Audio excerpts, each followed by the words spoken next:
નમસ્કાર વિદ્યાર્થી મિત્રો, હું હેમંત હિવરાલે આપ સૌનું વેબ સંકુલના યુટ્યુબ પ્લેટફોર્મ પર સ્વાગત કરું છું.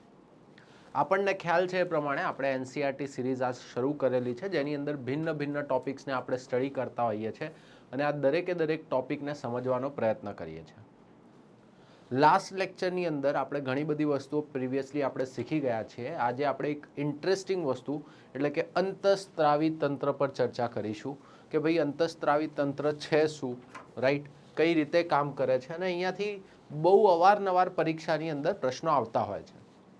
તો આ દરેકે દરેક વસ્તુને આપણે સોલ્વ કરવાનો ટ્રાય કરીશું, રાઈટ.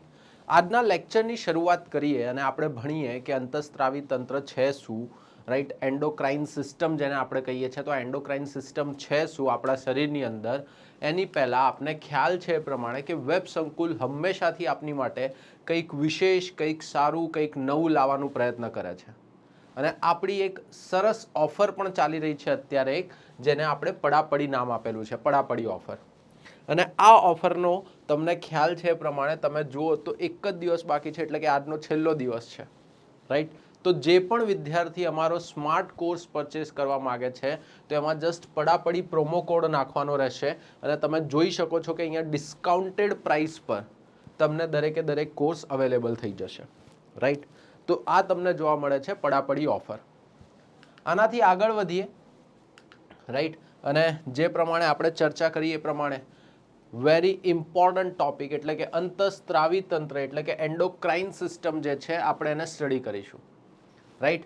સૌથી પહેલા તો જ્યારે આપણે આ શબ્દ સાંભળીએ અંતઃસ્ત્રાવ, રાઈટ, જેવો આ શબ્દ સાંભળીએ અંતઃસ્ત્રાવ એટલે આપણા મગજમાં સૌથી પહેલું આવે સર આ અંતઃસ્ત્રાવ એટલે શું, અને પાછું અંતઃસ્ત્રાવી તંત્ર એ એટલે શું, પાછું મગજમાં આવે કે આ જે અંતઃસ્ત્રાવી તંત્ર જે છે એ કામ કઈ રીતે કરે અને કઈ રીતે આપણી માટે યુઝફુલ થાય છે. તો એ દરેકે દરેક વસ્તુની આપણે ચર્ચા કરીશું અને પરીક્ષામાં અવારનવાર પૂછાતા દરેકે દરેક ફેક્ટને આપણે જોઈશું, રાઈટ. તો અહીંયા આપણે આગળ વધીએ અને ચર્ચાને આગળ લઈ જઈએ તો સૌથી પહેલાં તો તમારે એક વસ્તુ સમજવાની રહે, એને કહીએ છીએ આપણે ગ્રંથિ. શું કહીએ છીએ? ગ્રંથિ. તો કે ભાઈ ગ્રંથિ એટલે શું? કેમ કે અંતઃસ્ત્રાવી તંત્ર આવે ને એટલે એની અંદર આપણે ભિન્ન ભિન્ન પ્રકારની ગ્રંથિઓ ભણતા હોઈએ છીએ, રાઈટ. જેમ કે તમે સાંભળ્યું હશે પિટ્યુટરી ગ્રંથિ, પિટ્યુટરી ગ્લેન્ડ, રાઈટ, હાઇપોથેલેમસ ગ્રંથિ, હાઇપોથેલેમસ શું છે, રાઈટ. તો આ દરેકે દરેક વસ્તુને આપણે સ્ટડી કરતા હોઈએ છીએ. તો જ્યારે પણ અંતઃસ્ત્રાવી સિસ્ટમને ભણીએ છીએ, અંતઃસ્ત્રાવી તંત્રને ભણીએ છીએ તો એની અંદર સૌથી પહેલી વસ્તુ જે આપણે સ્ટડી કરવાની આવે છે જેને આપણે કહીએ છીએ ગ્રંથિઓ. તો આ ગ્રંથિઓ એટલે શું? તો બેઝિકલી જો વાત કરીએ તો તમારા મારા એટલે કે આપણા શરીરો જે છે, સજીવોના જે શરીર છે એની અંદર 3 પ્રકારની ગ્રંથિઓ જોવા મળે છે.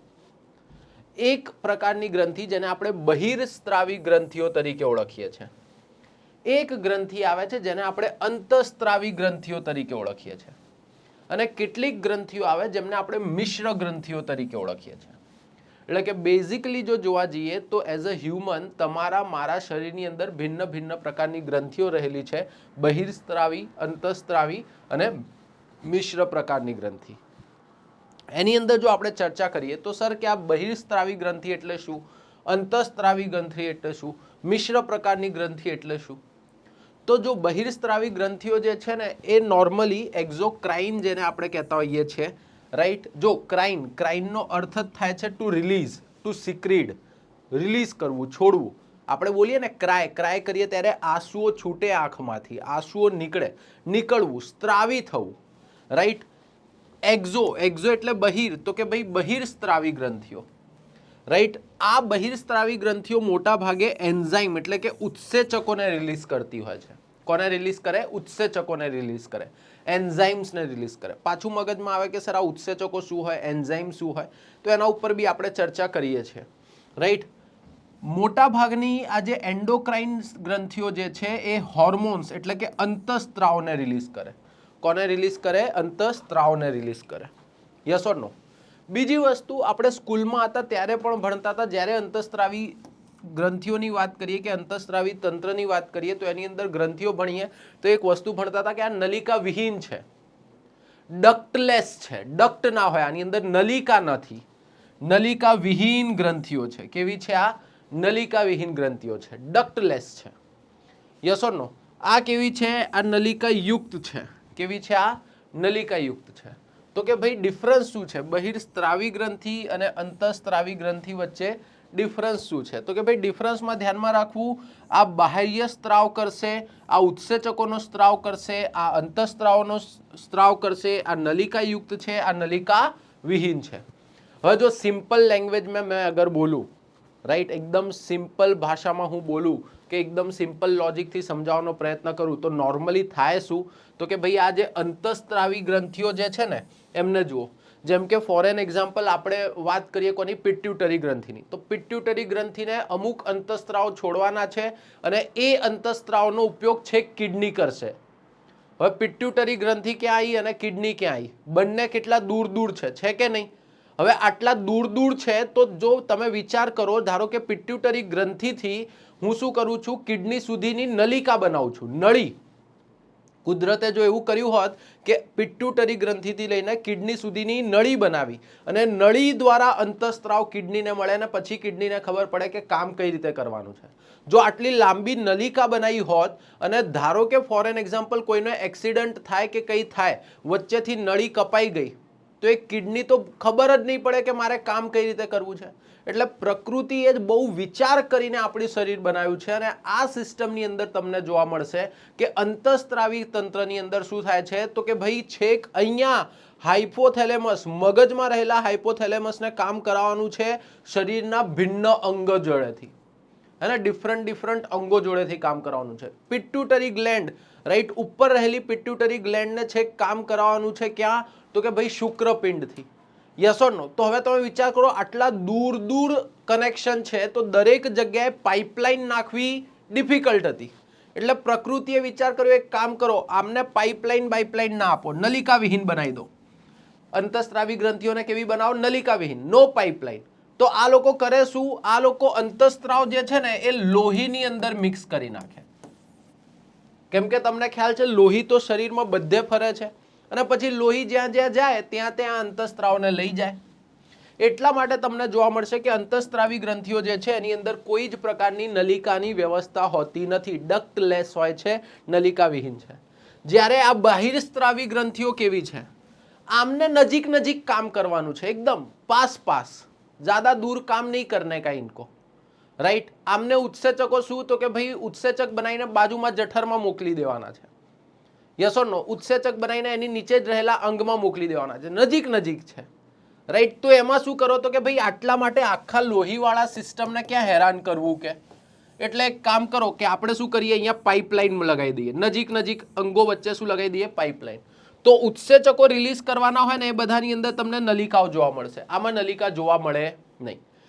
કેટલીક ગ્રંથિઓ આપણી મિશ્ર પ્રકારની છે, આપણે ભણીશું આગળ, રાઈટ. જેમ કે સ્વાદુપિંડ કે એમની વાત કરીએ ને, મિશ્ર પ્રકારની છે. ઘણા એન્ઝાઇમ્સ પણ રિલીઝ કરે છે, હોર્મોન્સ પણ રિલીઝ કરે છે, બંને કામ કરે છે. યસ ઓર નો? તો હવે જ્યારે તમને ખ્યાલ છે હોર્મોન્સ રિલીઝ કરવાના હશે, અંતઃસ્ત્રાવ રિલીઝ કરવાના હશે, ત્યારે ડક્ટ બક્ટની કોઈ જરૂર પડશે નહીં, કેમ કે હોર્મોન્સ ડક્ટલેસ રીતે એટલે કે નલિકા વિહીન રીતે ક્યારે પણ રિલીઝ થાય, રાઈટ. તો આ તમને ખ્યાલ હોવો જોઈએ. આ શું થઈ ગઈ? તમારી ગ્રંથિઓ. તો ગ્રંથિઓ મુખ્યત્વે 3 પ્રકારની જોવા મળે. સર હવે આ બધી વાત તમારી બહુ સાચી છે, તમે કીધું એ ખબર પડી, પણ થોડુંક આ એન્ઝાઇમ્સ અને ઉત્સેચકો પર બી, રાઈટ, એટલે કે આ જે એન્ઝાઇમ્સ ઉત્સેચકો છે એ અને આ હોર્મોન્સ એટલે કે અંતઃસ્ત્રાવો જે છે એના પર બી થોડોક પ્રકાશ પાડી દો કે? એના પર બી શું પાડી દઈશું? થોડોક પ્રકાશ. યસ ઓર નો? તો ચલો પાડી દઈએ પ્રકાશ એના ઉપર. જો તમને ખ્યાલ છે ઉત્સેચકો આપણે પ્રીવિયસલી પોષણના અલગ અલગ પ્રકાર ભણ્યા હતા અને આ પોષણના પ્રકાર ભણતી વખતે આપણે ચર્ચા કરી હતી. શું ચર્ચા કરી હતી બેટા? કે હંમેશા યાદ રાખવું કે જે વિષમ પોષી છે એ શું કરતા હોય છે? તો કે ભાઈ એ જટિલ પ્રકારનો ખોરાક લેશે, એને પચાવશે અને એને પચાવવા માટે જરૂરી ઉત્સેચકો એને જોઈશે. એટલે કે એન્ઝાઇમ્સ જે છે, ઉત્સેચકો જે છે એ પ્રક્રિયાની ઝડપ વધારીને આપે છે. જે કાર્ય થઈ રહ્યું છે એ કાર્યની ઝડપ વધારીને આપી રહ્યું છે, રાઈટ. તો એન્ઝાઇમ્સની વાત કરીએ, ઉત્સેચકોની વાત કરીએ તો આ શું કરે છે? આ ક્રિયાને ઝડપી બનાવે છે. કેવી બનાવે છે? ક્રિયાને ઝડપી બનાવે છે, ફાસ્ટ બનાવે છે ક્રિયાને. યસ ઓર નો? બધા મોટા ભાગના નહીં, બધા જેટલા પણ એન્ઝાઇમ્સ હોય ને, ઉત્સેચકો જે હોય ને, એ प्रोटीन જ હોય. શું હોય? પ્રોટીન. હવે તમને ખ્યાલ છે પ્રોટીન, प्रोटीन आपको पता है क्या है? प्रोटीन बोले तो प्रोटीन નો સૌથી નાનામાં નાનો એકમ શું હતો? Amino acid. શું હતો ભાઈ? Amino acid. એનો મતલબ સિમ્પલ છે કે આ જે એન્ઝાઇમ્સ છે એ હંમેશા પ્રોટીન પ્રકારના જ હશે, એટલે કે એમિનો એસિડ અને એમની એક યોગ્ય પ્રકારની ચેન બનેલી હશે, જેના કારણે, જેના પરિણામે પ્રક્રિયા કેવી થઈ જાય? ઝડપી થઈ જાય. મોટા ભાગના જે એન્ઝાઇમ્સ છે, ઉત્સેચકો જે છે, એ એક્ઝોક્રાઇન એટલે કે બહિર્સ્ત્રાવી ગ્રંથિઓ જે હતી આપણી, બહિર્સ્ત્રાવી ગ્રંથિઓ જે હતી એના દ્વારા જ રિલીઝ કરવામાં આવે છે. આમને એક્ઝોક્રાઇન ગ્લેન્ડ દ્વારા જ રિલીઝ કરવામાં આવે છે. રાઈટ? તો એન્ઝાઇમ્સની વાત કરીએ, ક્રિયાને ઝડપી બનાવે છે. Proteins, right? તો કે બધા એન્ઝાઇમ્સ શું છે? પ્રોટીનનો પ્રકાર છે. એક્ઝોક્રાઇન ગ્લેન્ડ જે છે, બહિર્સ્ત્રાવી ગ્રંથિ જે છે, એના દ્વારા રિલીઝ થાય છે. યસ ઓર નો?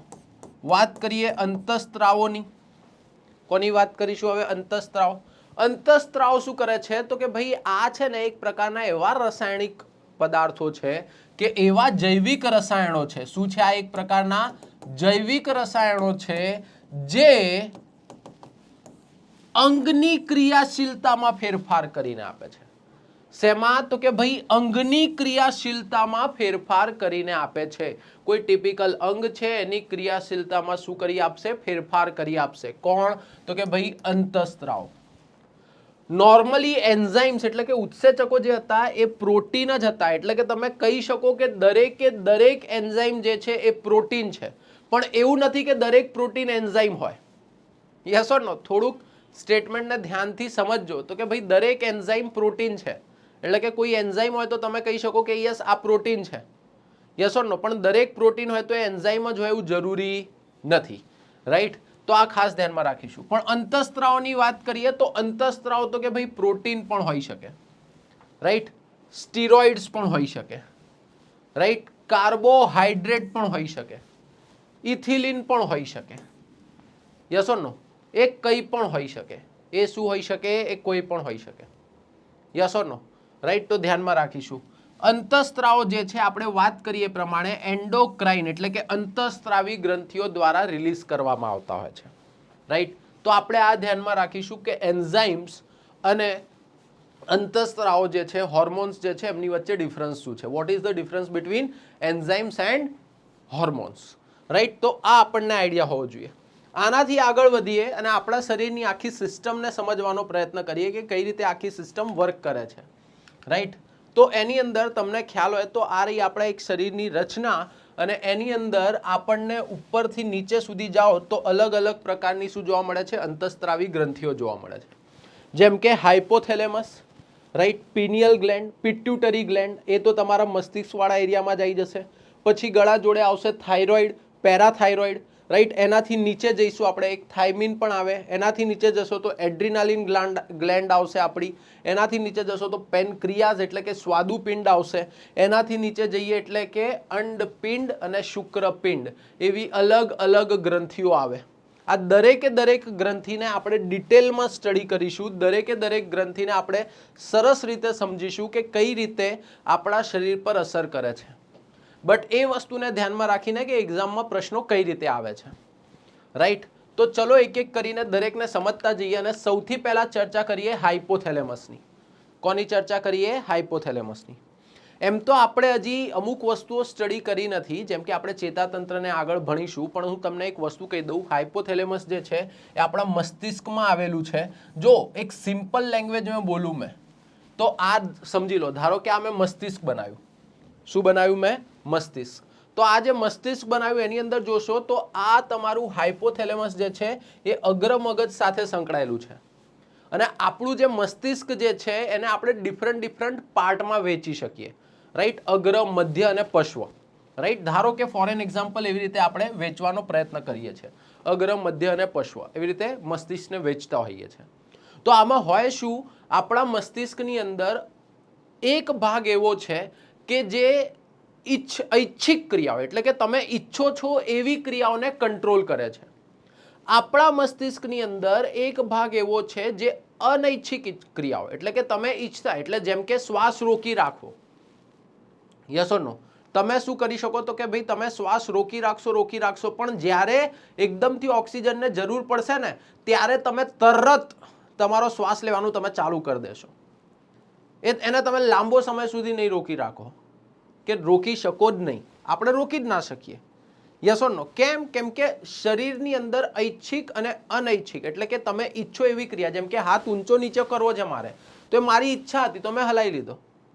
અમુક ક્રિયા જેમ કે ધબકારાને હું એકદમથી રોકી ના શકું, એવું ના કહી દઉં એ હૃદય ચૂપ થઈ જા તો હૃદય ધબકારા રોકી દે, એ પોસિબલ નથી. કેમ કે મસ્તિષ્ક એને કંટ્રોલ કરતું હોય, ચાલુ ને ચાલુ જ રહેશે પ્રક્રિયા. પણ હાઇપોથેલેમસ જે છે, હાઇપોથેલેમસ એવી ક્રિયાઓ જેમ કે ભૂખ લાગવી, તરસ લાગવી, ઈર્ષાની ભાવના, પ્રેમની ભાવના, શરીરનું તાપમાન, ધારો કે કોઈ બીમાર પડ્યું, તાવ આવ્યું, એવું કંઈ થયું તો શરીરનું તાપમાન, આવી બધી વસ્તુઓને કંટ્રોલ કરવામાં કોણ મદદ કરશે? હાઇપોથેલેમસ. કોણ મદદ કરે? હાઇપોથેલેમસ. હવે એક ઇન્ટરેસ્ટિંગ વસ્તુ કહું, વૈજ્ઞાનિકોએ પહેલા શોધતા તો શોધી નાખ્યું અને કહી દીધું કે પિટ્યુટરી ગ્લેન્ડ જે છે, પિટ્યુટરી ગ્રંથિ જે છે માસ્ટર ગ્રંથિ છે, પણ પાછળથી ખબર પડી કે હાઇપોથેલેમસ જે છે, હાઇપોથેલેમસ એ પિટ્યુટરીના પણ અંતઃસ્ત્રાવોનું સંશ્લેષણ તથા સ્ત્રાવ જે છે એનું નિયમન કરીને આપે છે. કોણ? તો કે ભાઈ હાઇપોથેલેમસ. આપણને પીછે से पता चला हम लोगों को, પાછળથી સાયન્સની અંદર જ્યારે વૃદ્ધિ થઈ, વિજ્ઞાનની અંદર હજી નવા સંશોધનો થયા ત્યારે આપણને આઈડિયા લાગે છે કે હાઇપોથેલેમસ જે છે એ પિટ્યુટરી ગ્રંથિ જે છે એટલે કે પિટ્યુટરીના અંતઃસ્ત્રાવ જે છે એને પણ નિયમનનું કામ કરે છે, એને પણ સંશ્લેષણનું કહે છે કે આનું સંશ્લેષણ કર, આ કર, પેલું ના કર, આમ કર, ઢલાણું કર, ઢીકણું કર. તો પિટ્યુટરી ગ્લેન્ડને તો આપણે માસ્ટર ગ્લેન્ડ કહેતા હતા. આપણને એવું હતું તો કે પિટ્યુટરી ગ્લેન્ડ જે છે એ જ બાકીની બધી ગ્રંથિઓને નિયમન કરે છે, પણ ખબર પડી કે પિટ્યુટરી ગ્લેન્ડને પણ એક ગ્રંથિ જે છે કંટ્રોલમાં રાખે છે, હાઇપોથેલેમસ. અને એટલા જ માટે આપણે હાઇપોથેલેમસને સુપર માસ્ટર ગ્લેન્ડ તરીકે ઓળખીએ છીએ. શેના તરીકે ઓળખીએ છીએ? સુપર માસ્ટર ગ્લેન્ડ તરીકે. યસ ઓર નો? અને હાઇપોથેલેમસ હોય છે ક્યાં? અગ્ર મગજમાં આવેલા મસ્તિષ્કના તળિયે હોય છે. મેં કીધું ને આગળના મગજની અંદર મસ્તિષ્ક જે હોય, અગ્ર મસ્તિષ્ક, એના તળિયે લાગેલી હોય છે તમારી આ હાઇપોથેલેમસ ગ્રંથિ, રાઈટ. અને જે મસ્તિષ્કની વાત કરીએ તો આમ જો એકદમ સિમ્પલ લેંગ્વેજમાં કહીએ તો 3 ભાગમાં મસ્તિષ્કને વેચતા હોઈએ છીએ. એક સેરિબલ હેમિસ્ફેર થઈ જાય, એક મેડ્યુલા થઈ જાય અને વચ્ચે આવી જાય હાઇપોથેલેમસ. અને એટલી ડિટેલિંગમાં ના જાઓ તો તમને ખ્યાલ હોવો જોઈએ કે શું અગ્ર મગજમાં આવેલું હોય છે તમારું, શું આવેલું હોય છે અગ્ર મગજમાં? હાઇપોથેલેમસ. અને હાઇપોથેલેમસ ભૂખ, પ્યાસ, પ્રેમ, નફરત, તાપમાન, યસ ઓર નો? જો કોઈ વ્યક્તિ બહુ લાંબા સમય સુધી મેડિટેશનની ટેવ પાડે છે તો એ વ્યક્તિ અલ્ટિમેટલી બીજા કોઈને નહીં, હાઇપોથેલેમસને કંટ્રોલ કરતો થઈ જાય. અને આપણે કહેતા હોઈએ છીએ ને કે લાંબો કે ભાઈ એક સાધ્વી છે કે આવી રીતના વર્ષોથી એ મેડિટેશન કરી રહ્યા છે, તપસ્યા કરી રહ્યા છે આવી રીતે, તો કે ભાઈ એમણે અનેક પ્રકારની સિદ્ધિઓ હાસિલ કરી લીધી છે. હવે સિદ્ધિઓ હાસિલ કરી લીધી એનો મતલબ શું? એ વ્યક્તિએ પોતાના હાઇપોથેલેમસ જે છે એ હાઇપોથેલેમસને કંટ્રોલમાં કરી લીધું છે, રાઈટ. કેમ કે તમે ભૂખ, પ્યાસ, તરસ, પ્રેમ, તાપમાન, તાવ, બાવ બધું જ કંટ્રોલ કરી લો જો હાઇપોથેલેમસને કંટ્રોલ કરી લો તો, રાઈટ. ક્વાઇટ ડિફિકલ્ટ, પણ બહુ લાંબો સમય સુધી જો મેડિટેશન કે એની ટેવ પાડો, રાઈટ, એક સારી ટેવ હોય છે મેડિટેશનની, જો કરો તો તમને પોતાના પર કંટ્રોલ આવે. આપણે એવું કહીએ ને કે ભાઈ ખુદના પર કંટ્રોલ આવે, એનો મતલબ આપણે હાઇપોથેલેમસને કંટ્રોલમાં રાખી શકીએ. હાઇપોથેલેમસ પછી આપણે હજી એક બહુ અગત્યની ગ્રંથિની વાત કરીશું જેને આપણે પિનિયલ ગ્રંથિ તરીકે ઓળખીએ છીએ. શેના તરીકે ઓળખીએ છીએ? પિનિયલ ગ્રંથિ. બહુ ઇન્ટરેસ્ટિંગ ગ્રંથિ છે આ ભાઈ. આ ગ્રંથિ જે છે ને, આ ગ્રંથિ 2 સ્ત્રાવ માટે જવાબદાર છે, મેલેટોનિન અને સિરેટોનિન.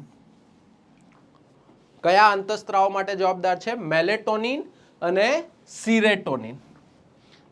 હવે નાવ આ મેલેટોનિન અને સિરેટોનિન શું છે? તો કે ભાઈ આ જે મેલેટોનિન અને સિરેટોનિન જે છે ને, આ બહુ અગત્યના સ્ત્રાવો છે. આ તમારા મારા આખી જે બાયોલોજિકલ સાયકલ જે છે ને એને કંટ્રોલ કરે. આપણે નહીં કહેતા કે ઘણા લોકોને રાત્રે વહેલા ઊંઘવાની અને વહેલા ઉઠવાની ટેવ હોય, ઘણા લોકોને રાત્રે મોડા ઊંઘવાની અને મોડા ઉઠવાની ટેવ હોય, ઘણા લોકોને મોડા ઊંઘવાની ને વહેલા ઉઠવાની ટેવ હોય અને પછી ધીમે ધીમે શરીર ખરાબ કરવાની ટેવ હોય. તો આ જે તમારી ટેવ છે એટલે કે તમારી જાગવાની ઊંઘવાની આ જે સાયકલ જે છે, આ બાયોલોજિકલ સાયકલ જે છે, આ જે જૈવિક ઘડિયાળ જે છે એને રેગ્યુલેટ કોણ કરીને આપે તો કે ભાઈ આ મેલેટોનિન અને સેરેટોનિન એમાં મદદ કરે. આપણે નહીં કહેતા મૂડ નથી કે આજે વાંચવાનો મૂડ નથી, તો આજે મૂડ બનાવવાનો કે ઈચ્છાઓ જગાડવાનો કે મૂડ બનાવવાનું કામ કરવા માટે જો કોઈ જવાબદાર હોય ને તો એ તમારી પિનિયલ ગ્રંથિ હોય. આપણે હજી એક શબ્દ કહેતા હોઈએ છીએ કે મગજમાં ભૂસું ભરાઈ ગયું છે કે આના. હવે આ જે મગજનું ભૂસું જે છે ને એ અહીંયા જ ભરાય પિનિયલ ગ્રંથિમાં. ક્યાં ભરાય? પિનિયલ ગ્રંથિ. જો પિનિયલ ગ્રંથિમાં કેવું હોય કે કોઈ જન્મે ને ત્યારે એની પિનિયલ ગ્રંથિ પ્રોપરલી હોય, પણ ધીમે ધીમે ધીમે ધીમે આ પિનિયલ ગ્રંથિની અંદર છે ને કેલ્શિયમ ડિપોઝિશન થાય. શું ડિપોઝિટ થાય? કેલ્શિયમ ડિપોઝિટ થઈ જાય. અને આ જો કેલ્શિયમ ડિપોઝિટ થાય ને એના કારણે આ ગ્રંથિ ધીમે ધીમે ધીમે ધીમે ધીમે આપણી એક હદ પછી આમ કામ કરવા ન બરાબર થઈ જાય.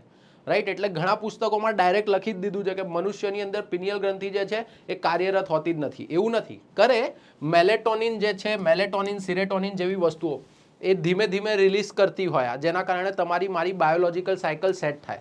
જેમ કે તમે એક શબ્દ સાંભળ્યો હશે, આપણે જેને જેટલેટ તરીકે ઓળખતા હોઈએ છીએ કે જેટલે તરીકે ઓળખતા હોઈએ છીએ, અલગ અલગ નામે ઓળખીએ છીએ. એટલે ધારો કે હું અત્યારે ગાંધીનગરમાં કે અમદાવાદમાં રહું છું, પણ વિચાર કરો હું યુરોપ ફરવા ગયો. હવે યુરોપ ફરવા માટે 15-20 દિવસ ત્યાં રોકાયો, પછી 15-20 દિવસ પછી યુરોપથી પાછો અહીંયા આવ્યો ઇન્ડિયામાં, તો શું થશે? તો કે ભાઈ અહીંયાથી જ્યારે યુરોપ ગયો હતો ને ત્યારે મારી ઊંઘની પેટર્ન અલગ હોય, એટલે યુરોપમાં જઈને મને કદાચ જલ્દી ઊંઘ ના આવે ને એવી બધી સમસ્યાઓનું નિર્માણ થાય. રાઈટ? કેમ? કેમ કે આ મેલેટોનિન એની માટે રિસ્પોન્સિબલ છે. કેમ કે મારા મેલેટોનિને તો શું ટેવ પાડેલી છે તો કે ભાઈ રાત્રે 10:30-11 વાગે એટલે મને ઊંઘ આવે, હે ને, અને સવારે 7-7:30 થાય એટલે મારે હું જાગી જાઉં. રાઈટ? આ મારા મેલેટોનિને મને ટેવ પાડેલી હોય, ફોર એન એક્ઝામ્પલ. પણ હવે એક જગ્યાએથી બીજી જગ્યાએ જાઓ તો ત્યાંનો ટાઈમ અલગ હોય, ત્યાંની ટાઈમિંગ સાયકલ અલગ હોય, અને મારી જૈવિક સાયકલ અલગ છે. હવે મારી જૈવિક સાયકલને ત્યાં સેટ કરવામાં મદદ કોણ કરે? મેલેટોનિન.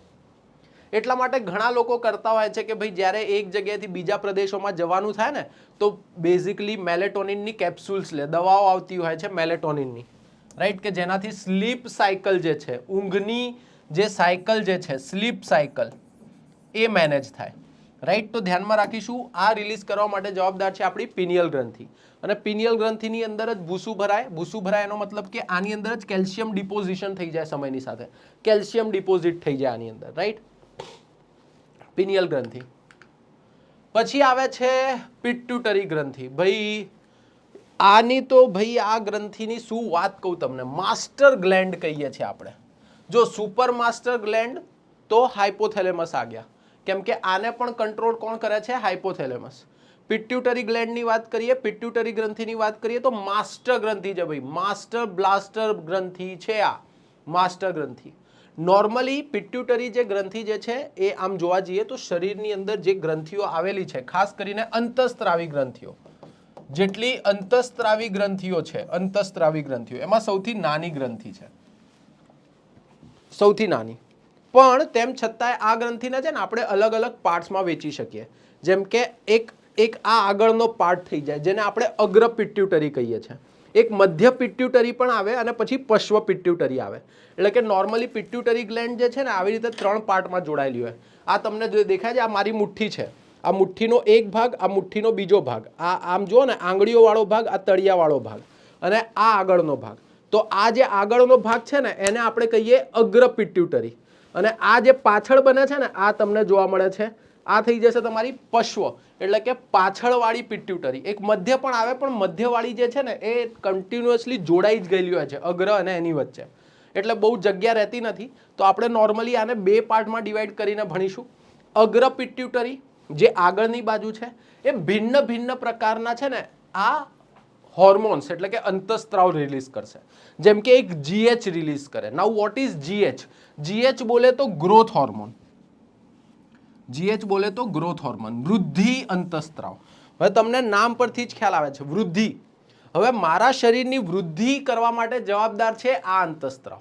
કેમ કે આ અંતઃસ્ત્રાવ બધા જ અંગોને બધા જ ને જઈને કહેશે કે તમારે કેટલી વૃદ્ધિ કરવાની છે.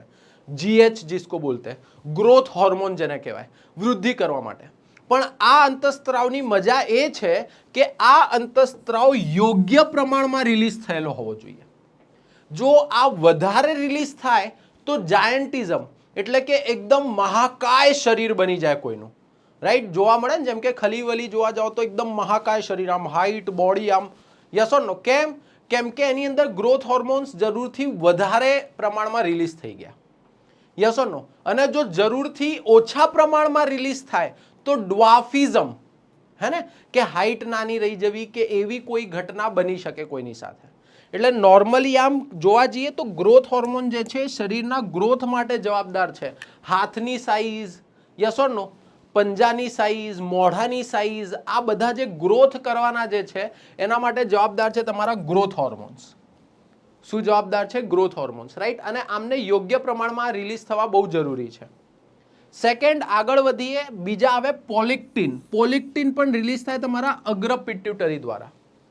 માદાની અંદર થતા દૂધના જે સ્ત્રાવ જે છે, સ્તનની અંદર દૂધનો જે સ્ત્રાવ જે છે એના માટે ખાસ કરીને જવાબદાર છે પોલેક્ટિન. PRLB जिसको बोलते हैं,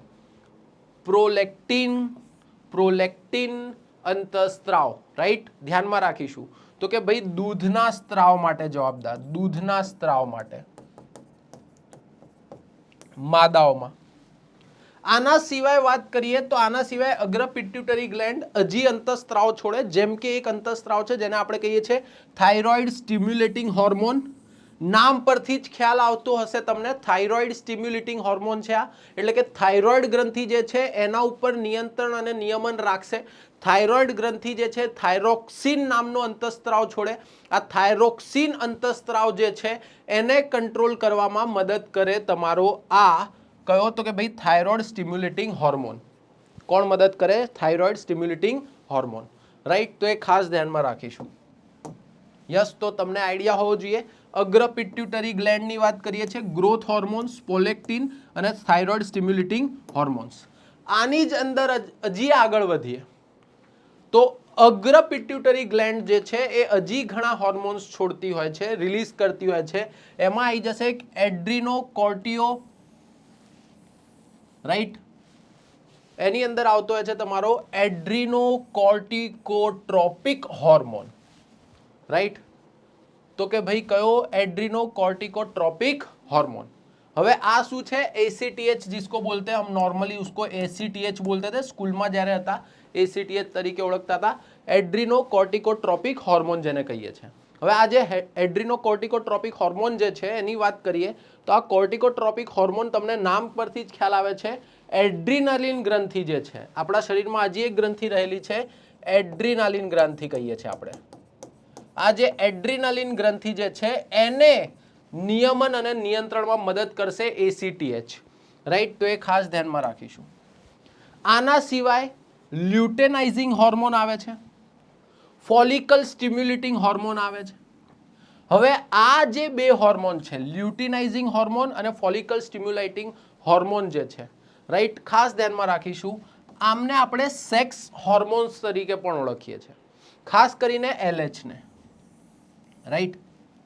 યસ ઓર નો? આમને શેના તરીકે ઓળખીએ છીએ તો કે ભાઈ સેક્સ હોર્મોન તરીકે પણ ઓળખીએ છીએ. નોર્મલી શું થાય? શુક્રપિંડ, અંડપિંડ જેવી રચનાઓ જે છે આપણા શરીરની અંદર રહેલી, મનુષ્યોના શરીરની અંદર રહેલી, એને સ્ટિમ્યુલેટ કરવામાં, એમને મદદ કરવા માટે જરૂરી છે આ બંને હોર્મોન્સ, રાઈટ? તો ધ્યાનથી, તો કયા આવી જશે? લ્યુટેનાઇઝિંગ હોર્મોન અને follicle stimulating hormone, right? Again અગ્ર પિટ્યુટરી ગ્રંથિ દ્વારા જ રિલીઝ થતો હોર્મોન છે આ.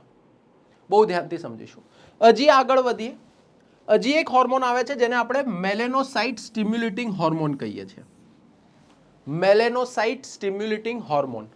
નાઉ what is melanocyte stimulating hormone? હવે તમને એક વસ્તુ કહું, એક વસ્તુ એ છે જેને આપણે મેલેનાઇન તરીકે ઓળખીએ છીએ. આ મેલેનાઇન જે છે આ તમારા મારા દરેક વ્યક્તિના શરીરની અંદર પ્રેઝન્ટ છે, દરેકની ચામડીમાં પ્રેઝન્ટ છે. અને વધારે મેલેનાઇનની માત્રા, રાઈટ, વધારે મેલેનાઇનની માત્રા બતાવે છે કે કોઈ પણ વ્યક્તિ જે છે એનો રંગ વધારે રાઈટ ડાર્ક હશે. કેવો હશે? ડાર્ક હશે. સિમ્પલ સાદી ભાષામાં બોલું, મેલેનાઇનનું પ્રમાણ વધારે એટલી સ્કિન વધારે કાળી દેખાય, મેલેનાઇનનું પ્રમાણ ઓછું એટલી સ્કિન વધારે ગોરી દેખાય. અને આ તમારા મારા શરીરમાં રહેલા મેલેનાઇન જે છે એને કંટ્રોલ કરવા માટે જવાબદાર છે આ મેલેનોસાઇટ સ્ટિમ્યુલેટિંગ હોર્મોન. રાઈટ, બહુ ધ્યાનથી સમજીશું. હવે જો તમને ખ્યાલ હશે, અંગ્રેજો છે ને અલગ અલગ થિયરી લઈને આવ્યા હતા. રાઈટ, પણ પછી સાયન્સ જ્યારે પ્રગતિ કરી ત્યારે સાયન્સે જ પ્રૂવ કરી દીધું કે રંગ જે હોય ને, ચામડીનો રંગ, એનું ઇન્ટેલિજન્સ સાથે કશું જ લેવા દેવા છે નહીં. રાઈટ, તો એ બહુ ધ્યાનમાં રાખીશું. તો આ જે મેલેનાઇન જે છે એ સ્કિન જે હોય, ચામડી જે હોય એના રંગો માટે જવાબદાર છે. રાઈટ, વધારે મેલેનાઇનનું પ્રમાણ વધારે ડાર્ક સ્કિન, રાઈટ, ઓછું મેલેનાઇનનું પ્રમાણ એટલે વધારે ગોરી સ્કિન. રાઈટ, આવું આપણને જોવા મળે છે. યસ ઓર નો? અને એના માટે મેલેનોસાઇટ સ્ટિમ્યુલેટિંગ હોર્મોન જવાબદાર છે. કોણ જવાબદાર છે? મેલેનોસાઇટ સ્ટિમ્યુલેટિંગ હોર્મોન જવાબદાર છે. યસ ઓર નો? તો યાદ રહેશે આ હોર્મોન્સ. યસ, પિટ્યુટરી ગ્લેન્ડની અંદર જ આગળ વધીએ, પિટ્યુટરી ગ્રંથિની અંદર જ આગળ વધીએ અને ચર્ચાને આગળ લઈ જઈએ તો આપણને ખ્યાલ આવે છે પશ્વ પિટ્યુટરી ગ્રંથિ જે છે એ બેઝિકલી જવાબદાર છે બે અંતઃસ્ત્રાવ માટે. પશ્વ પિટ્યુટરી ગ્રંથિ શેના માટે? તો એક તો છે ઓક્સિટોસિન. ઓક્સિટોસિનને આપણે લવ હોર્મોન તરીકે પણ ઓળખીએ છીએ. જો કદાચ તમે કરંટ અફેર સાથે અટેચ્ડ હોવ તો તમને ઓક્સિટોસિનના સંદર્ભમાં કરંટ અફેર પણ ઘણું સાંભળવા મળ્યું હશે. નોર્મલી તમે જો કદાચ આપણી પારંપરિક રીતે ગાયોને દોહવાની પ્રક્રિયા જોઈ હોય તો, પારંપરિક રીતે ગાયને દોહવાની પ્રક્રિયા જોઈ જશે કદાચ તમે. રાઈટ, આપણે શું કરતા હોઈએ નોર્મલી? તો કે ભાઈ વાછરડું હોય ને, વાછરડાને ગાયની જોડે મોકલીએ એટલે વાછરડાને વહાલ કરે ગાય. રાઈટ, વહાલ કરે, પ્રેમ કરે, લવ કરે એટલે ગાય જે હોય એ ગાયની અંદર રિલીઝ થાય ઓક્સિટોસિન. અને એ રિલીઝ થાય એટલે કે જે સ્તન ગ્રંથિ જે છે ત્યાંના સ્નાયુઓ જે છે એમનું સંકોચન અને વિસ્તરણ સરળતાથી થઈ શકે. એટલે કે સ્તન ગ્રંથિ જે છે એનું સંપૂર્ણ પરિપક્વતા આવે. અને એ જેવી આવે એટલે પેલું વાછરડું જે છે સરળતાથી દૂધ પી શકે. એટલે આપણે શું કરીએ તો કે ભાઈ વાછરડાને ગાયની જોડે મોકલીએ, વાછરડાને વહાલ કરે ગાય, જેવો વહાલ કરે ઓક્સિટોસિન રિલીઝ થાય એટલે આપણે વાછરડાને દૂર કરી દઈએ અને પછી ગાય દોહવાની પ્રક્રિયા કરીએ. આવી એક પારંપરિક પદ્ધતિઓમાંની એક પદ્ધતિ આપણા ત્યાં જોવા મળે છે. પણ સમયની સાથે શું થયું તો કે ભાઈ સિન્થેટિક વેમાં ઓક્સિટોસિન એટલે કે બહારથી આપણે ઓક્સિટોસિનને લઈને અલગ અલગ જગ્યાએ વાપરવા લાગ્યા. રાઈટ, તો એને લઈને ઘણું કરંટ અફેર ચાલતું હોય છે પણ આપણે એની ચર્ચા નહીં કરીએ. આપણે ચર્ચા કરીશું આપણા જનરલ સાયન્સના ટોપિકની. તો એની અંદર ચર્ચાને લઈ જઈએ તો ખ્યાલ આવે છે કે આ જે છે ઓક્સિટોસિન માદા જે છે માદાના સ્તન ગ્રંથિઓના વિકાસ માટે જવાબદાર છે. બીજી વસ્તુ બહુ ધ્યાનથી, એક બહુ જ આમ કહેવાય ને કે એક પ્રકૃતિ છે અને પ્રકૃતિની મહાનતા છે. તમને કદાચ ખ્યાલ હોય તો કોઈ પણ સ્ત્રી હોય તો એ સ્ત્રી જે છે એના જીવનની એક સૌથી મહત્વની ઘટના એટલે કે લેબર પેન એટલે કે પ્રસૂતિ પીડા. રાઈટ, કેમ કે એ સમય છે ને માતાના મનની અંદર રહેલો બાળક પ્રત્યેનો પ્રેમ અને એના કારણે તમે સમજી લો ઓક્સિટોસિન રિલીઝ થાય અને આ જ ઓક્સિટોસિન જે છે માતાના જે પેલ્વિક બોન અને એની આજુબાજુના મસલ્સ જે છે એમને મદદ પૂરી પાડે અને જેના કારણે આટલી બધી પીડા છતાં પણ માતા જે છે બાળકને જન્મ આપી શકે છે. નેચર ગ્રેટ છે બેટા. રાઈટ, અને મહાન છે સ્ત્રીઓ પણ.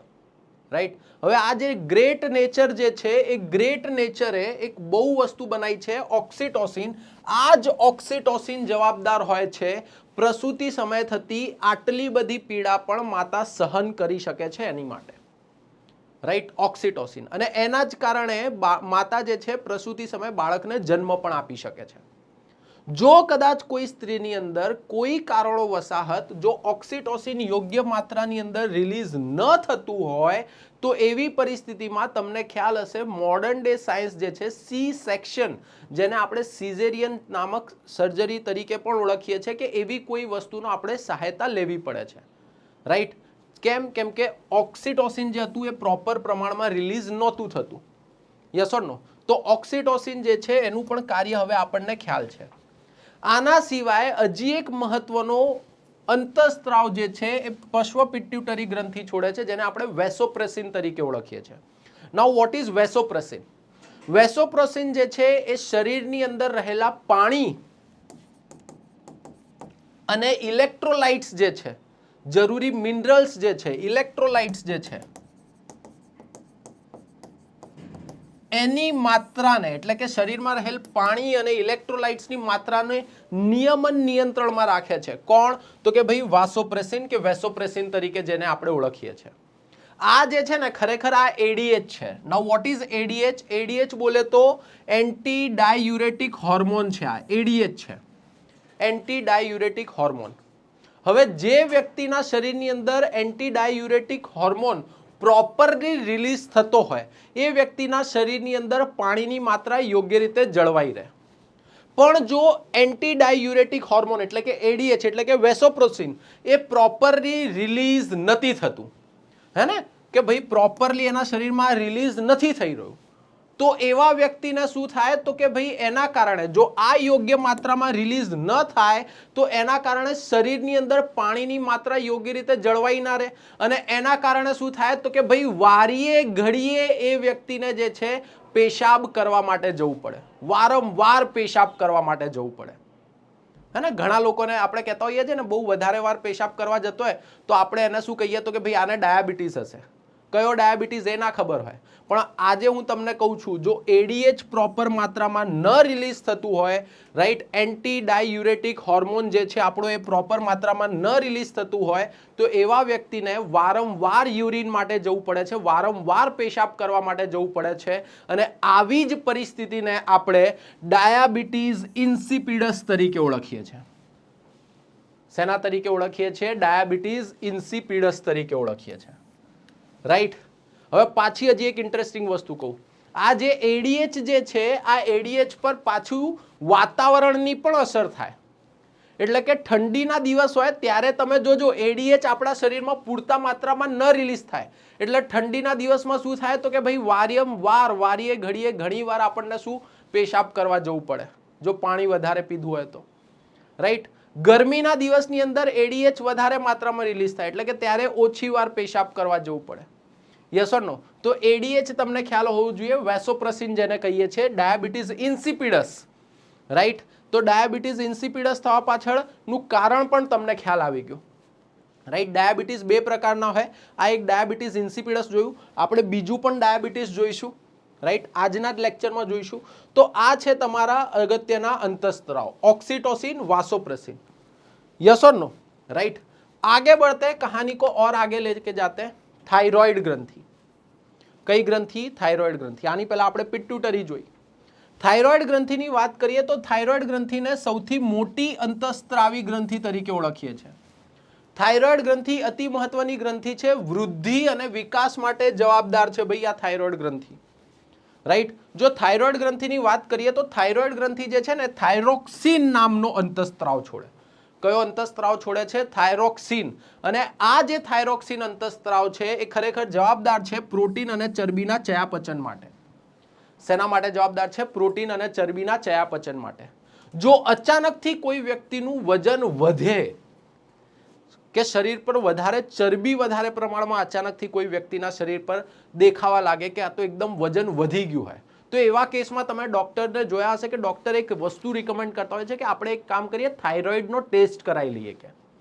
કેમ કે આપણા શરીરના પ્રોટીન અને ચરબીના ચયાપચય માટે જવાબદાર છે થાઇરોક્સિન, અને થાઇરોક્સિન રિલીઝ કરે છે તમારો થાઇરોઇડ. એટલે કે જો કદાચ કોઈ વ્યક્તિના શરીરની અંદર થાઇરોક્સિન પ્રોપરલી રિલીઝ ન થતું હોય તો પ્રોટીન અને ચરબીનું ચયાપચય યોગ્ય થશે નહીં, અને જો પ્રોટીન અને ચરબીનું ચયાપચય યોગ્ય રીતે નહીં થાય તો એ વ્યક્તિના વજનની અંદર અચાનકથી વધારો નોંધાયેલો જોવા મળી શકે છે. યસ ઓર નો? તો એના માટે આપણે એ કરતા હોઈએ છીએ. પણ આના સિવાય પણ વાત કરીએ તો થાઇરોઇડ ગ્રંથિ હજી એક વસ્તુ માટે જવાબદાર છે. એ શેના માટે? તો કે ભાઈ એ જવાબદાર છે મેટામોર્ફોસિસની પ્રક્રિયા માટે. રાઈટ. શેના માટે જવાબદાર છે? મેટામાર્ફોસિસની પ્રક્રિયા માટે. કદાચ તમે પેલું હેરી પોટર મૂવી જોયું હોય, રાઈટ? તો હેરી પોટર મૂવી જો ઇંગ્લિશમાં જોશો ને તમે તો તમને ખ્યાલ આવશે. પેલું મંત્ર બોલે છે, રાઈટ? પેલું રૂપાંતરણ એટલે શરીર કોઈ બીજાના શરીર જેવું શરીર થઈ જાય ને એના માટે જે મંત્ર બોલે છે ને, મંત્ર તમે સાંભળજો ઇંગ્લિશમાં મૂવી જુઓ તો, મેટામાર્ફોસિસ, રાઈટ? એમ કરીને આમ છડી ફેરવીને બોલશે કે ભાઈ તારું આમ જે છે અંગ બદલાઈ જાય, એટલે કે મનુષ્યમાંથી કે બિલાડી થઈ જાય, બિલાડીમાંથી કે ઘોડો થઈ જાય. યસ, આમ કરીને આમ જાદુ કરીને કરી નાખશે. મેટામાર્ફોસિસ આ એ જ પ્રક્રિયા છે. હવે આમાં કેવું હોય, ચલો આપણે એઝ અ મનુષ્ય છીએ તો આપણા તો કેવું થાય તો કે ભાઈ આપણું જે ફલન થાય એ આખી અલગ પ્રક્રિયા હોય. પણ ધારો કે દેડકા છે, રાઈટ? ધારો કે પતંગિયા છે. હવે પતંગિયું જ્યારે બાળ અવસ્થા એટલે કે પતંગિયાની પેલી ગર્ભવાળી અવસ્થા હોય, નાનું હોય ને, ત્યારે એનો લાર્વા સ્ટેજ હોય. કયો સ્ટેજ હોય? Larva stage. લાર્વા સ્ટેજની અંદર ઈયળ, પતંગિયા આ બધા સરખા જ દેખાય, એકદમ સેમ ટુ સેમ દેખાય. પણ એ ઈયળમાંથી પતંગિયામાં રૂપાંતરણ થાય, એટલે કે ઈયળ જેવું દેખાતું હોય ને એમાંથી પતંગિયામાં રૂપાંતરણ થાય, એટલે કે અન્ય સજીવમાં રૂપાંતરણ થાય છે. એના માટે જવાબદાર છે મેટામાર્ફોસિસની પ્રક્રિયા. એટલે કે કોઈ પણ આકાર કેમ ન હોય એમાંથી એક યોગ્ય સજીવમાં રૂપાંતરિત થવાની પ્રક્રિયા, જેને આપણે મેટામાર્ફોસિસ તરીકે ઓળખીએ છીએ. હવે જો કદાચ કોઈ આવા લાર્વા સ્ટેજ વાળા જે પ્રાણીઓ છે, એટલે કે જે લાર્વા સ્ટેજમાં આવતા હોય ને એમાંથી પછી પ્રાણીમાં રૂપાંતરણ થતા હોય, માછલીઓમાં પણ એવું હોય છે, રાઈટ? તમને અન્ય ઘણા પ્રાણીઓમાં જોવા મળશે. તો આ જે લાર્વા સ્ટેજમાંથી પ્રાણીમાં રૂપાંતરણ થતા હોય એવાના શરીરની અંદર આ થાઇરોઇડ ગ્રંથિ હોય જ. કેમ? કેમ કે એના સિવાય મેટામાર્ફોસિસ થાય નહીં. પણ મનુષ્યના સંદર્ભમાં વાત કરીએ, તમારા મારા સંદર્ભમાં વાત કરીએ તો તમારા મારા સંદર્ભમાં થાઇરોક્સિન આવશે, તમારા મારા સંદર્ભની અંદર પ્રોટીન અને ચરબીના ચયાપચય માટે જવાબદાર થશે, राइट? कही तो कि भाई थायराइड ग्रंथि. लेट्स गो अहेड और आगे बढ़ते इसी के अंदर, राइट? तो कि भाई आज थायरोक्सिन रिलीज થવા માટે સૌથી અગત્યની વસ્તુ જો કોઈ હોય તો એ છે આયોડિન. એટલે કે આયોડિન જો કોઈ વ્યક્તિના શરીરમાં પ્રોપર માત્રામાં ન હોય તો થાઇરોક્સિન રિલીઝ થવામાં તકલીફ થશે, જેના કારણે થાઇરોઇડ ગ્રંથિ પર સોજો આવશે. અને આ જ બીમારીને આપણે ઓળખીએ છીએ શેના તરીકે? ગોઈટર તરીકે ઓળખીએ છીએ. શેના તરીકે ઓળખીએ છીએ? ગોઈટર. એટલે નોર્મલી આયોડિનની ઉણપ હોય તો થાઇરોક્સિન રિલીઝ ના થાય, થાઇરોક્સિન રિલીઝ ના થાય તો પરિણામે થાઇરોઇડ ગ્રંથિમાં સોજો આવી જાય અને એને જ આપણે ગોઈટર તરીકે ઓળખીએ છીએ. યસ ઓર નો? ગળા જોડે હોય એટલે ત્યાં તમને સોજા જેવી પરિસ્થિતિ જોવા મળશે. હવે જો એક કોન્સેપ્ટ ચાલે છે અહીંયા, થોડુંક ડિટેલિંગમાં જઈશ, ડિટેલ તરફ જઈશ, પણ તમારા ઘણા બધા કોન્સેપ્ટ ક્લિયર થઈ જશે. નોર્મલી પહાડી પ્રદેશોની અંદર ગોઈટર જે છે, રાઈટ? કયા પ્રદેશોમાં? પહાડી પ્રદેશોમાં ગોઈટરની સમસ્યા વધારે જોવા મળે છે. કયા પ્રદેશોમાં જોવા મળે છે? પહાડી પ્રદેશોમાં, રાઈટ? ધ્યાનથી. એટલે જો હું નોર્મલી હું તમને કહું, એક સિમ્પલ વસ્તુ કહું, એક સિમ્પલ ફંડા કહું. આપણને શું છે, આપણે એવું માનીએ છીએ, ધારો કે પાણી છે, પાણીને હું ગરમ કરું અને 100 ડિગ્રી સેલ્સિયસ પર લઈ જાઉં એટલે 100 ડિગ્રી સેલ્સિયસ પર એ શું લાગશે તો કે ભાઈ ઉકળવા લાગશે, હે ને? આવું આપણે માની લઈએ છીએ આપણે, અને એવું જ હોય છે નોર્મલી, કેમ કે આપણે એવા પ્રદેશોમાં રહીએ છીએ. પણ ધારો કે વિચાર કરો, આ પાણી પર જે આજુબાજુનું એટમોસ્ફિયર છે એનું દબાણ ઓછું હોય, પ્રેશર ઓછું હોય, દબાણ ઓછું જોવા મળે, તો શું થશે? ઓછા તાપમાને પણ પાણી જે છે ને એ તમે જોશો કે બાષ્પમાં રૂપાંતરિત થશે. યસ ઓર નો? શું થશે? ઓછા પ્રેશરે પણ બાષ્પમાં રૂપાંતરિત થઈ જશે, રાઈટ? અને ઓછા તાપમાને બી તમને જોવા મળશે. એ જ વસ્તુ સેમ આયોડિન સાથે થતી હોય છે કે આયોડિન જે છે ને થાય શું? પહાડી પ્રદેશોની અંદર પ્રેશર થોડુંક ઓછું હોય તો આયોડિન જે છે, આયોડિન સરળતાથી બાષ્પમાં રૂપાંતરણ થઈ જાય. શેમાં રૂપાંતરિત થઈ જાય? બાષ્પમાં, રાઈટ? એટલે કે નોર્મલી શું થાય, એમના ખોરાકની અંદર કે એની અંદર આયોડિન જે છે એ બાષ્પીભૂત થઈ જાય, ઉડી જાય, રાઈટ? ઉડી જાય આયોડિન નોર્મલી પહાડી પ્રદેશોમાં સરળતાથી ઉડી જાય. એના કારણે પહાડી પ્રદેશોમાં સ્પેશિયલી વધારે આયોડિન ખાવું પડે. યસ ઓર નો? એના કારણે તમને જોવા મળશે કે પહાડી પ્રદેશો જે છે, પહાડી પ્રદેશોની અંદર ગોઈટરની સમસ્યા વધારે જોવા મળશે. અને તમને ખ્યાલ જ છે કે ભારતની અંદર આપણે તો ડબલ ફોર્ટિફાઈડ નમક જે છે એનો જ ઉપયોગ કરવાનો આગ્રહ રાખતા હોઈએ છીએ કે જેનાથી આયોડિનનું માત્રા સચવાઈ રહે અને ગોઈટર જેવી બીમારી કોઈને થાય નહીં. આગળ વધીએ. હજી એક મહત્વની ગ્રંથિ આવે છે એટલે કે પેરાથાઇરોઇડ. પેરાથાઇરોઇડની વાત કરીએ તો કે ભાઈ પેરાથાઇરોઇડ જે છે આ ખરેખર કેલ્શિયમના નિયમન અને નિયંત્રણ માટે જવાબદાર છે. શેના? કેલ્શિયમના, પેલું પ્રોટીન અને ચરબીના નિયમન નિયંત્રણ માટે જવાબદાર. આ કોના? કેલ્શિયમના નિયમન અને નિયંત્રણ માટે જવાબદાર છે. કોણ? તો કે ભાઈ પેરાથાઇરોઇડ. રાઈટ. હવે બહુ ધ્યાનથી સમજજો બેટા. હવે ધારો કે પેરાથાઇરોઇડ ગ્રંથિ યોગ્ય રીતે કામ ન કરે તો એ વ્યક્તિને ઓસ્ટિયોમલેસિસ, રાઈટ, ઓસ્ટિયોપોરોસિસ જેવી બીમારીઓ થઈ શકે. આ સેમ બીમારી તમને ખ્યાલ છે વિટામિન ડી ની ઉણપથી થતી હતી, રાઈટ. તમને ખ્યાલ છે કેલ્શિયમ, વિટામિન ડી આ બધા એકબીજા સાથે સંકળાયેલા છે. જો પેરાથાઇરોઇડ જ રિલીઝ ના થાય બોડીની અંદર પ્રોપરલી તો આમનું નિયમન અને નિયંત્રણ કરવું કેવું થઈ જશે? અઘરું. જો આમનું નિયમન અને નિયંત્રણ નહીં થાય તો સેમ બીમારી ઓસ્ટિયોમેલેસિસ અને ઓસ્ટિયોપોરોસિસ વાળી જે છે એ તમને જોવા મળશે પેરાથાઇરોઇડ ગ્રંથિના યોગ્ય કામ ન કરવાના કારણે, રાઈટ. તો થાઇરોઇડ ગ્રંથિ, પેરાથાઇરોઇડ ગ્રંથિ આપણને ખ્યાલ હોવી જોઈએ. આગળ વધીએ. એક મહત્વની ગ્રંથિ આવે છે થાઇમસ ગ્રંથિ. બહુ જ મહત્વની ગ્રંથિ છે થાઇમસ ગ્રંથિ, રાઈટ.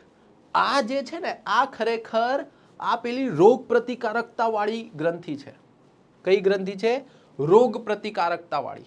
આ જે એન્ટીબોડી છે ને તમારા મારા શરીરમાં રહેલી ભિન્ન ભિન્ન એન્ટીબોડી જે બહારથી આવેલી કોઈ પણ વસ્તુની સામે લડત લઈ લે છે, આમ તલવાર લઈને ઊભી રહી જાય છે. તો આ એન્ટીબોડીઝ જે છે આ એન્ટીબોડીઝની ટ્રેનિંગ હાઉસ છે. એન્ટીબોડીઝનું શું છે? ટ્રેનિંગ હાઉસ છે. કઈ ગ્રંથિ? તો કે ભાઈ થાઇમસ ગ્રંથિ, રાઈટ. આ જે છે આ થાઇમોસિન નામનો અંતઃસ્ત્રાવ રિલીઝ કરતી હોય છે થાઇમસ ગ્રંથિ, રાઈટ. થાઇમોસિન નામનો અંતઃસ્ત્રાવ રિલીઝ કરે. કોષીય પ્રતિકારકતા પૂરી પાડે છે, રાઈટ. રોગ પ્રતિકારકતા કોષીય લેવલ પર કોષીય રોગ પ્રતિકારકતા પૂરી પાડે છે. મેં કીધું એ પ્રમાણે એન્ટીબોડીના ઉત્પાદનને પ્રેરે છે. કોને પ્રેરે છે? એન્ટીબોડીના ઉત્પાદનને, રાઈટ. હવે જો નોર્મલી કેવું હોય, આ જે થાઇમસ ગ્રંથિ જે છે ને ઘણા એક્સપર્ટનું કેવું એવું છે અને સાયન્ટિફિકલી બી પ્રૂવન છે કે થાઇમસ ગ્રંથિ છે ને એ જ્યારે વ્યક્તિ નાનો હોય ને એટલે કે બાળક નાનું હોય ને ત્યારે એની થાઇમસ ગ્રંથિ પીક પર કામ કરતી હોય, બહુ એકદમ પીક પર. પછી ધીમે ધીમે ધીમે ધીમે ધીમે એ થાઇમસ ગ્રંથિની એફિશિયન્સી જે છે ઘટતી જાય અને એક સમય એવું આવે એટલે કે વૃદ્ધાવસ્થા એવી આવે, વયોવૃદ્ધ થાય વ્યક્તિ એટલે કે ધીમે ધીમે આ થાઇમસ ગ્રંથિ જે છે પોતાનું કામ કરવાનું બંધ કરી દે, એકદમ ઓછું કરી દે. એટલે તમે જોશો તો કે ભાઈ ઘરડા લોકો હોય ને એમને બહુ સરળતાથી બીમારી થઈ જાય. કોઈ પણ નાના બાળકો જે છે આપણે નોર્મલી તમે મોટા ભાગનું કોઈ પણ જોઈ લો, કોઈ પણ આપણા ત્યાં જેટલા પણ રસીકરણ માટેના પ્રોગ્રામ ચાલે છે, આ રસીકરણના કોઈ પણ પ્રોગ્રામની સામે જોઈ લો તો તમને ખ્યાલ આવશે કે આ જે રસીકરણનો પ્રોગ્રામ જે છે એ રસીકરણનો પ્રોગ્રામ નાના બાળકો માટે જ વધારે કારગર હોય છે. એટલે કે નાના હોય ને ત્યારે જ સૌથી વધારે રસીઓ આવે, વેક્સિન્સ આવે. કેમ? કેમ કે બાળક જ્યારે નાનું હોય ત્યારે એની થાઇમસ ગ્રંથિ બહુ જ સારી રીતે કાર્ય કરતી હોય. પરિણામે શું થાય તો કે એના શરીરની અંદર રસી આપણે આપીએ, રસીની અંદર આપણે શું કરીએ, જેમ કે પોલિયો છે તો એની અંદર પોલિયોના જે જીવાણુઓ જે છે એ મૃત અવસ્થામાં આપણે એના શરીરની અંદર નાખીએ એટલે એના શરીરને ખબર પડી જાય કે આની સામે એન્ટીબોડી કઈ રીતે બનાવવાની છે. એના શરીરને એકવાર એન્ટીબોડી બનાવી લીધી પછી ભવિષ્યમાં જો કદાચ ઓરિજિનલ જીવાણુઓ પણ આવી જાય તો એની સામે પેલો શું કરી દેશે? તરત એન્ટીબોડીઝ કામ ચાલુ કરી દેશે. તો આ જે એન્ટીબોડીઝ જે છે એના નિર્માણ માટે જવાબદાર છે થાઇમસ ગ્રંથિ. બહુ ધ્યાનથી. જેમ વ્યક્તિ વૃદ્ધ થાય એમ થાઇમસ ગ્રંથિ જે છે એ કામ કરવાનું બંધ કરતી જાય એટલે કે થાઇમસ ગ્રંથિની એફિશિયન્સી, કાર્યક્ષમતામાં ઘટાડો આવતો જાય. ઘણા વૈજ્ઞાનિકોનું કહેવું એવું છે કે જો કદાચ આ જે ગ્રંથિ જે છે એટલે કે થાઇમસ ગ્રંથિ જે છે એ જો હંમેશા કાર્યરત રહે તો આપણું આયુષ્ય જે છે હજી લાંબુ થઈ જશે, હજી લાંબુ થઈ જશે, રાઈટ. આપણે હજી વર્ષોના વર્ષો જીવી શકીશું જો થાઇમસ ગ્રંથિ બહુ લાંબો સમય સુધી આપણા શરીરમાં કાર્યરત રહે તો, રાઈટ. તો અહીંયા જોવા મળશે થાઇમસ ગ્રંથિની અંદર શું જોવા મળે છે? થાઇમોસિન નામનો અંતઃસ્ત્રાવ છોડે છે, રાઈટ. કોષીય પ્રતિકારકતા પૂરી પાડે છે, એન્ટીબોડીના ઉત્પાદનને પ્રેરે છે, એક હકારાત્મક પ્રતિકારકતા પૂરી પાડે છે શરીરમાં. વયોવૃદ્ધ લોકો જે છે વૃદ્ધ જેમ થતા જાય એમ આ કેવી થતી જશે? અવનત થતી જશે, રાઈટ? એની કાર્યક્ષમતામાં ઘટાડો થતો જશે. આ ગ્રંથિ ધીમે ધીમે કામ કરવાનું ઓછું કરી દે છે. મહત્વની અગેન હજી એક ગ્રંથિ એટલે કે સ્વાદુપિંડ. જો ભાઈ મિશ્ર પ્રકારની ગ્રંથિ છે. યસ, આપણે આગળ જ જોયું હતું બહિર્ગ્રંથિઓ, અંતરગ્રંથિઓ અને મિશ્ર પ્રકારની. પણ આપણે અત્યારે અંતઃસ્ત્રાવી ગ્રંથિના સંદર્ભમાં આને જોઈશું. મિશ્ર પ્રકારની ગ્રંથિ છે. હવે જો આ જે ગ્રંથિ જે છે સ્વાદુપિંડ, એ બે પ્રકારના સેલ રિલીઝ કરે છે અને બંને સેલ બહુ જરૂરી છે. એક આલ્ફા સેલ રિલીઝ કરે અને એક બીટા સેલ રિલીઝ કરે. આલ્ફા સેલ જે છે, આલ્ફા કોષ, આલ્ફા સેલ એ ગ્લુકાગોન નામનો અંતઃસ્ત્રાવ રિલીઝ કરે. હું સમજાવું છું શું છે. પહેલા આ ફેક્ટ્સ યાદ રાખી લો. કયો રિલીઝ કરે? ગ્લુકાગોન નામનો અંતઃસ્ત્રાવ રિલીઝ કરે. કયો કોષ? આલ્ફા કોષ. આ જે બીટા સેલ હોય એ બીટા સેલ ઇન્સ્યુલિન નામનો અંતઃસ્ત્રાવ રિલીઝ કરે. કયો રિલીઝ કરે? ઇન્સ્યુલિન નામનો, રાઈટ? ઇન્સ્યુલિન નામનો અંતઃસ્ત્રાવ રિલીઝ કરે. આ જે ઇન્સ્યુલિન જે છે, ઇન્સ્યુલિન એ ખરેખર શું કરે તો કે ભાઈ તમારા મારા શરીરમાં રહેલું જે ગ્લુકોઝ જે છે એ ગ્લુકોઝને ગ્લાયકોજનમાં રૂપાંતરિત કરે. ગ્લુકોઝને શેમાં રૂપાંતરિત કરે? ગ્લાયકોજનમાં રૂપાંતરિત કરે.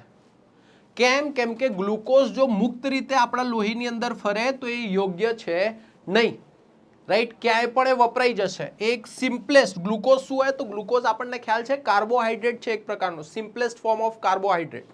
એટલે એને ગ્લાયકોજનમાં રૂપાંતરિત કરીને આપે કોણ? Insulin.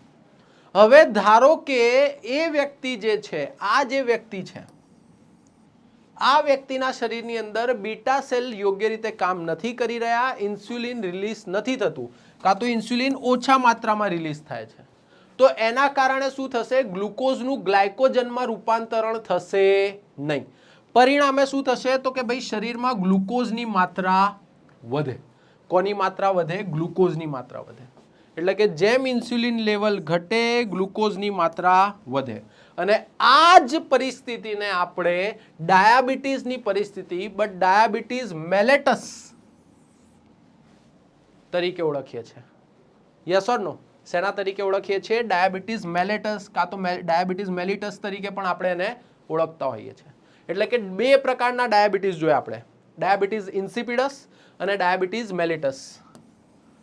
Yes or no? Diabetes insipidus અને ડાયાબિટીસ મેલિટસ. ઇન્સિપિડસ શું હતું? એ એડીએચ યાદ કરો, એડીએચ હોર્મોનના કારણે જવાબદાર હતો. મેલિટસ શેના કારણે જવાબદાર છે? ઇન્સ્યુલિનના કારણે જવાબદાર છે, રાઈટ? તો આ ધ્યાનમાં રાખીશું. તો આ છે બીટા સેલ જે રિલીઝ કરે છે ઇન્સ્યુલિન. તો સર આ ગ્લુકાગોન શું કરે? અરે ગ્લુકાગોન શું કરશે? હવે તમે ગ્લુકોઝનું ગ્લાયકોજનમાં તો રૂપાંતરણ કરી દીધું, પણ એકદમથી એનર્જીની જરૂર પડી, એટલે કે તમારે આ ગ્લાયકોજનનું પાછું ગ્લુકોઝમાં રૂપાંતરણ કરાવવું પડશે કે નહીં કરાવવું પડે? એના માટે કામ કરશે આ ગ્લુકાગોન. કોણ કામ કરશે ભાઈ? ગ્લુકાગોન કામ કરશે. યસ ઓર નો? તો આ ધ્યાનમાં રાખીશું. બીજી વસ્તુ, આ બીટા સેલને આપણે લેંગરહેન્સના કોષ તરીકે પણ ઓળખતા હોઈએ છીએ. શેના તરીકે ઓળખતા હોઈએ છીએ? લેંગરહેન્સના કોષ તરીકે, જે જવાબદાર છે ઇન્સ્યુલિનના પ્રોડક્શન માટે, રાઈટ? તો આપણે જે પ્રમાણે વાત કરી તો કે ભાઈ ગ્લુકાગોનનું કામ શું છે? ગ્લુકાગોનનું કામ છે ગ્લાયકોજનનું ગ્લુકોઝમાં રૂપાંતરણનું. ઇન્સ્યુલિનનું કામ શું છે? ગ્લુકોઝનું ગ્લાયકોજનમાં રૂપાંતરણનું, રાઈટ? ડાયાબિટીસ મેલિટસ પણ આપણે ભણી લીધું, ડાયાબિટીસ ઇન્સિપિડસ પણ આપણે સ્ટડી કરી. હજી આગળ વધીએ, ચર્ચાને આગળ લઈ જઈએ અને વાત કરીએ હજી એક મહત્વની ગ્રંથિ વિશે, જેને આપણે એડ્રીનલિન કે એડ્રીનાલિન ગ્રંથિ તરીકે ઓળખીએ છીએ. આ એડ્રીનાલિન ગ્રંથિને fear, fright and flight, yes or no? Triple F તરીકે પણ ઓળખીએ છીએ. Fear, fright and fight, right? Adrenaline ગ્રંથિ. એડ્રીનાલિન ગ્રંથિ બે પ્રકારના બેઝિકલી અંતઃસ્ત્રાવ રિલીઝ કરશે. એક હોય છે એડ્રીનાલિન, જેને આપણે ઉત્તેજન માટે જવાબદાર ગણીએ છીએ.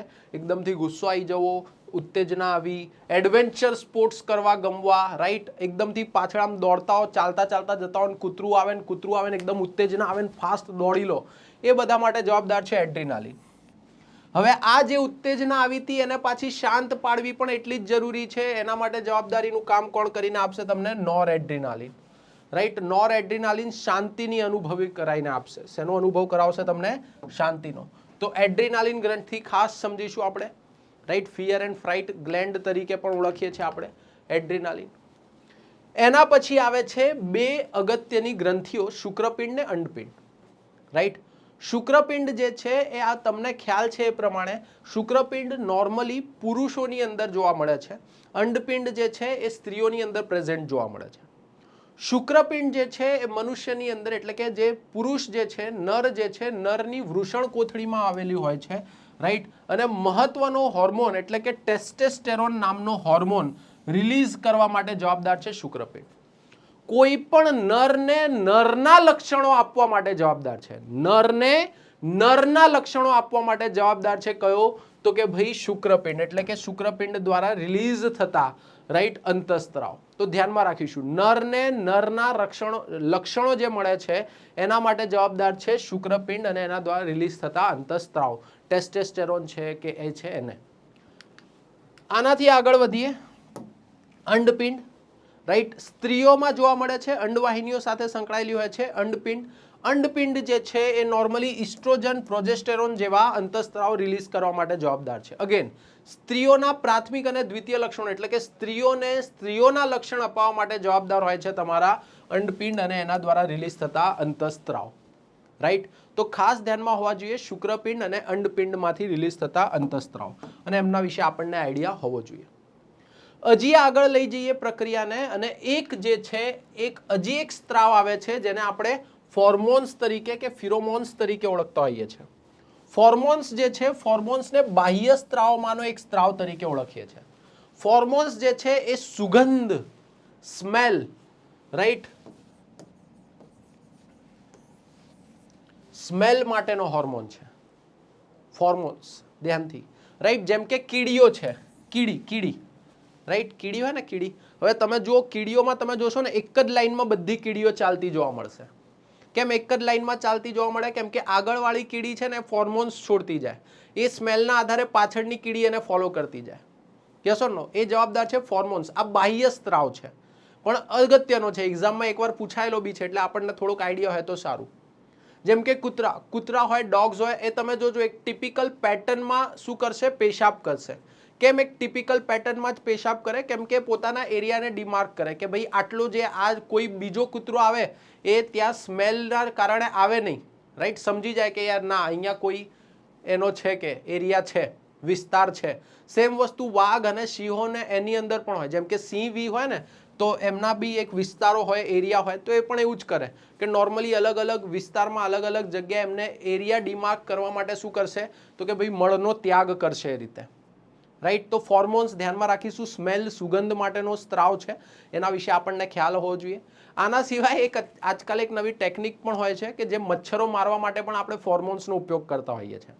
રાઈટ, તો કે એક ટિપિકલ પ્રકારની સુગંધ ફોર્મોન્સનો યુઝ કરવામાં આવે જેનાથી નર મચ્છરો જે છે એ બધા એટ્રેક્ટ થાય. રાઈટ, અને એ સુગંધ પર નર મચ્છરો જેવા એટ્રેક્ટ થાય એટલે નર મચ્છરને પછી ત્યાં મારી નાખવામાં આવે કે જેના કારણે મચ્છર જે છે અલ્ટિમેટલી મચ્છરની જે સંખ્યામાં વધારો થઈ રહ્યો છે, ઉપદ્રવ જે થઈ રહ્યો છે મચ્છરોનો, એ ઘટાડી શકાય. રાઈટ, તો સાયન્ટિફિકલી આવી ઘણી બધી વસ્તુઓ ચાલતી હોય છે. પરફ્યુમ ઇન્ડસ્ટ્રી લઈ લો, પરફ્યુમ ઇન્ડસ્ટ્રીની અંદર પણ ફોર્મોન્સનો મોટા પ્રમાણમાં ઉપયોગ જોવા મળે છે. રાઈટ, અલગ અલગ આપણે તો ચલો સસ્તાવાળા ડીઓ વાપરતા હોઈએ એટલે એ થાય, પણ એક ટિપિકલ મોંઘામાંના ડીઓ કે પરફ્યુમ્સ કે એ યુઝ કરો તો એની અંદર મોટા પ્રમાણમાં આનો ઉપયોગ થયેલો જોવા મળે છે. તો આ છે ભિન્ન ભિન્ન પ્રકારના સ્ત્રાવો અને એમના વિશે આપણે ચર્ચા કરી. રાઈટ, આઈ હોપ કે તમને આજના લેક્ચરની અંદર કમ્પ્લીટલી ખ્યાલ આવ્યો હશે અને તમે આને ધ્યાનથી વાંચ્યો, સમજ્યો હશે. હવે સમજ્યા પછી હલકી હલકી નોટ્સ બનાવી હશે, બુક્સની અંદરથી થોડુંક વાંચશો એટલે હજી ક્લિયરિટી મળશે. રાઈટ, આના સિવાય તમને ખ્યાલ છે કે આપણે જે છે વેબ સંકુલ હંમેશાથી એના વિદ્યાર્થીઓ માટે કંઈક નવું લાવવાનો પ્રયત્ન કરતું હોય છે. તો તમે કોઈ પણ જો અમારું પુસ્તક ખરીદવા માંગતા હો તો આજે જ તમે ઓર્ડર કરી શકો છો અને ઓર્ડર કરીને કોઈ પણ પુસ્તક ખરીદી શકો છો with a special discount. Yes or no? Right, તો આની સાથે આજનો લેક્ચર અહીંયા સમાપ્ત કરું છું. નેક્સ્ટ લેક્ચરમાં મળીશું. ત્યાર સુધી જય હિન્દ, જય ભારત.